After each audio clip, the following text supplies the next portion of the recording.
पृथ्वी को वैभवशाली साधने लगी थी। तब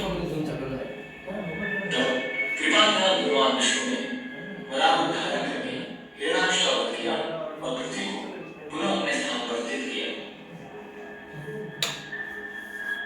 अपने भाई का मरा हुआ शरीर देखकर हिरण्याक्ष बहुत दुखी हो गया और शोक व्यक्त करने लगा।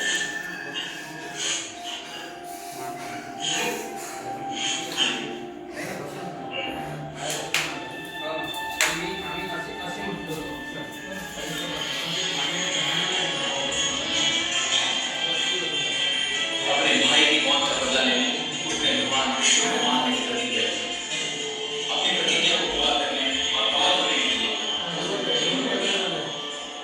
ऐसी तपस्या जिसने तीनों लोगों को अपनी धरती से भगा कर वहां रहने वाले सभी को उदार कर दिया। उसकी ये तपस्या देखकर स्वयं ब्रह्मा जी प्रकट हुए।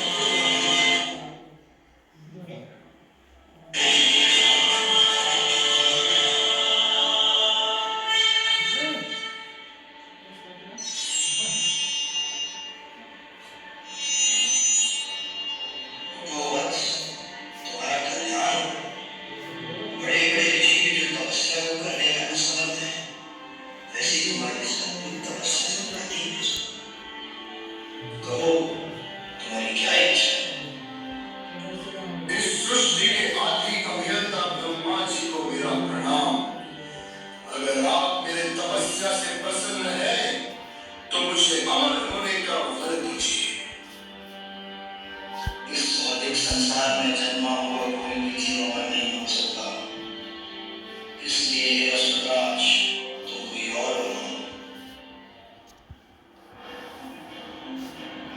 तो ठीक है, आप मुझे ऐसा वर दीजिए कि मैं ना अस्त्र से मरूं, ना शस्त्र से, ना घर के अंदर, ना बाहर, ना भूमि में, ना आकाश में, ना दिन में, ना रात में, ना मनुष्य से मरूं, ना मनुष्य से। आपकी बनाई हुई किसी भी चीज से मेरी मृत्यु संभव नहीं।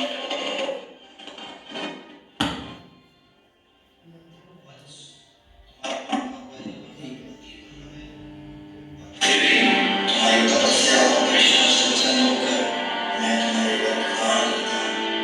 तथास्तु। उस नमक के बल के कारण लगभग अमर होकर उसका घमंड और बढ़ा। उसकी क्रूरता और उद्यमिता के कारण वो सभी को तंग करने लगा, सभी को अपना गुलाम समझकर उन पर अत्याचार करने लगा। वो इतना शक्तिशाली था कि उसने अपनी स्थिति से प्रकृति के नियमों को भी अपने अधीन कर लिया था।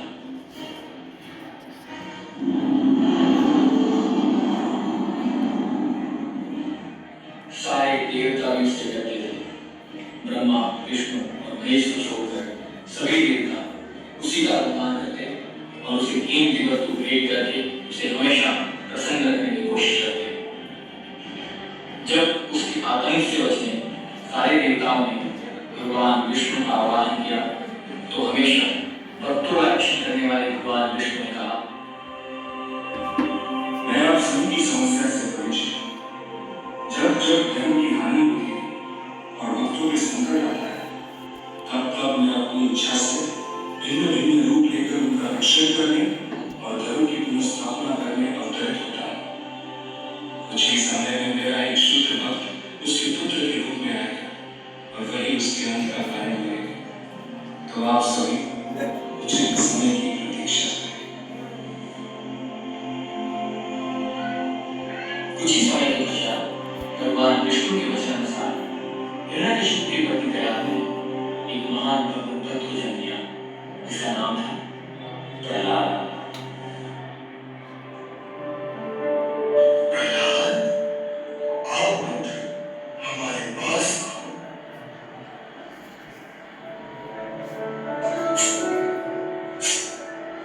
मुझे बताओ पुत्र, तुमने अपने गुरु से जो सीखा है उनमें सबसे सर्वश्रेष्ठ बात क्या है?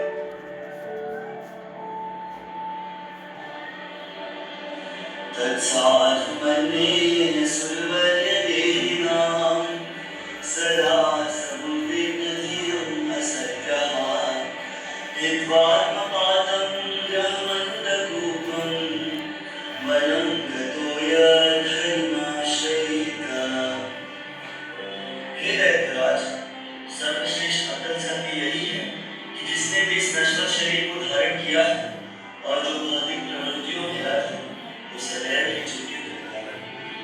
उसने अपने आप को एक ऐसे कुएं में ढकेल दिया है जहां पानी नहीं, सिर्फ दुख ही दुख है। ऐसी गंभीर स्थिति से बचने के लिए उसे मन जाकर भगवान श्री हरि के चरणों का आश्रय लेना चाहिए। उसी में उसका कल्याण है।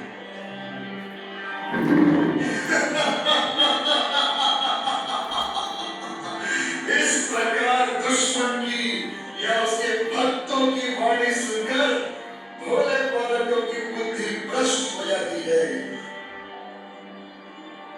सैनिकों, याद रखो, पाठशाला के आसपास कोई भी शत्रु भक्त वैष्णव नहीं जाना चाहिए। हमारे पुत्र को शत्रु की या उनके भक्तों की कोई भी बात सुनाई नहीं देनी चाहिए। हिरण्यकशिपु की आज्ञा से जब उनके सैनिक प्रहलाद को पाठशाला में आते हैं, तब उनके गुरु शंकर फिर से उन्हें दैत्य धर्म सिखाने का प्रयास करते हैं।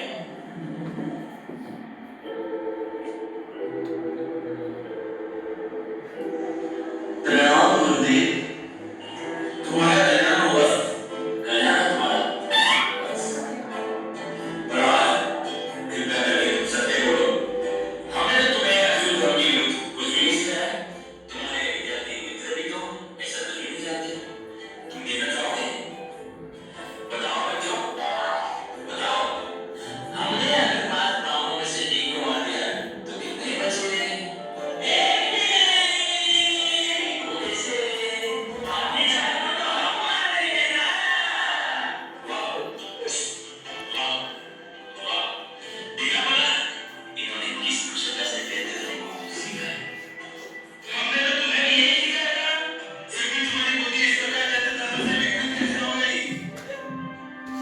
जो सभी के अंदर परमात्मा के रूप में निवासित और जिनके उस पवित्र दिव्य स्वरूप का मैं प्रत्यक्ष अनुभव कर रहा हूँ, उसी चैतन्य गुरु ने मुझे उनके बारे में जानने की प्रेरणा दी।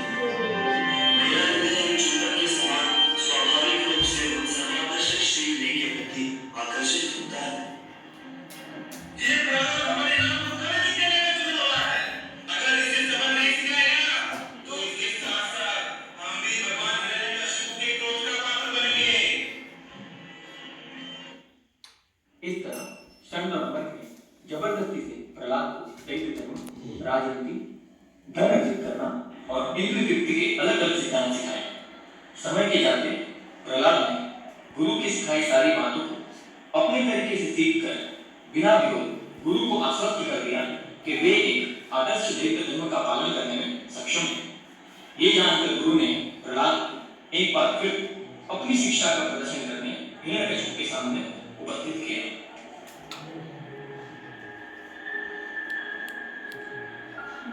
प्रहलाद, अब मुझे बताओ, तुम्हारे गुरु से तुमने क्या सीखा?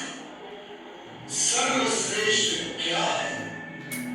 श्रवणं कीर्तनं विष्णु स्मरणं पादसेवनम् अर्चनं वन्दनं दास्यं साख्यं आत्मनिवेदनम्। इस प्रकार से भगवान विष्णु की माता भक्ति के बारे में बताया गया है, जिनमें से कोई व्यक्ति अगर एक भी अंग को अपने जीवन का लक्ष्य बना ले तो वो श्री हरि को संतुष्ट करके अपने जीवन को सफल बना सकता है और उसी का ध्यान कोई यही मेरा मत है। ओ बिना योग्यता वाले नीच ब्राह्मण पुत्रों, तुमने मेरे पुत्र को शत्रु की भक्ति सिखाकर मेरा अपमान किया है। तुम्हें उसका दंड अवश्य भुगतना पड़ेगा।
निष्फल हो गए। अपने हर प्रयास में निष्फल होकर हिरण्यकशिपु क्रोधित होकर एक दिन अपनी पत्नी दयालु दुष्कर्म को देकर उसे वो दूत प्रहलाद को गिराने पर विवश करता है और अपने पतिव्रता धर्म को साबित करने को कहता है।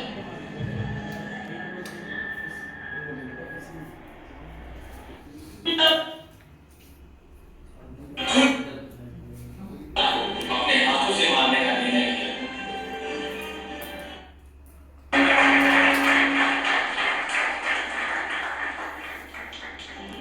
ये देखकर हिरण्यकशिपु क्रोधित हो गया। उसका क्रोध और बढ़ा जब शंड और अमृत ने आकर ये बताया कि प्रहलाद ने उसे मित्रों को भी शत्रु की भक्ति सिखाई है। तब उसने प्रहलाद को अपने हाथों से मारने का निर्णय किया।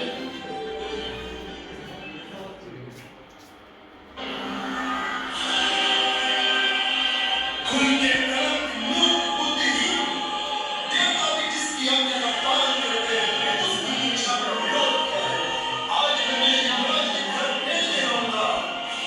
शायद तू जानता नहीं कि जब मैं क्रोधित होता हूं तो त्रिलोक कांप उठता है और तुम एक छोटा सा बालक होकर जरा भी नहीं डरता। किसकी शक्ति से तुझे प्राप्त हुआ है और मेरी आज्ञा का उल्लंघन कर रहा है। हे प्रिय राजन, आप जिस शक्ति के बारे में पूछ रहे हैं वो मेरी शक्ति, आपकी शक्ति और सारे संसार की शक्ति के स्रोत युवान विष्णु। उनकी शक्ति के बिना इस संसार में एक कल्पना भी नहीं हो सकती। पिताश्री, आप कृपा करके इस आसुरी वृत्ति को छोड़कर सबको भगवान श्री हरि की संतान समझकर प्रेम कीजिए। शत्रु और मित्र का भेद अपने मन से निकाल दीजिए। आपको अवश्य ही भगवान श्री हरि की महानता और प्रेम का अनुभव होगा। गधे, अब तू मुझे सिखाएगा कि मुझे क्या करना है और क्या नहीं। तुझे क्या लगता है तू बुद्धि में मुझसे अधिक है? अरे मैं तीनों लोगों को अपनी शक्ति, अपनी बुद्धि और अपने सामर्थ्य के प्रताप पर परास्त किया है। तूने हमेशा ही मुझसे उस आत्मा के बारे में कहा है जो सर्वोपरि है, सर्वव्यापक है। अगर वो सर्वव्यापक है तो कहाँ है वो? मेरे सामने क्यों नहीं आया?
boys, they very nicely did this drama in very less time actually. Prabhupada.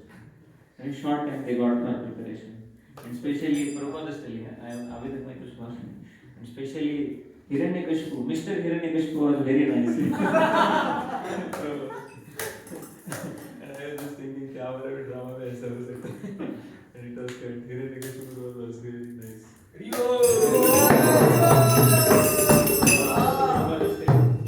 So this battle actually is very, Prabhupada is very nicely comparing it to somebody else.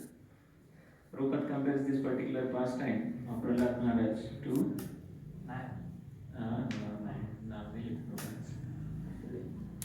Prabhupada is telling, so this battle between theist and atheist is going on since time immemorial.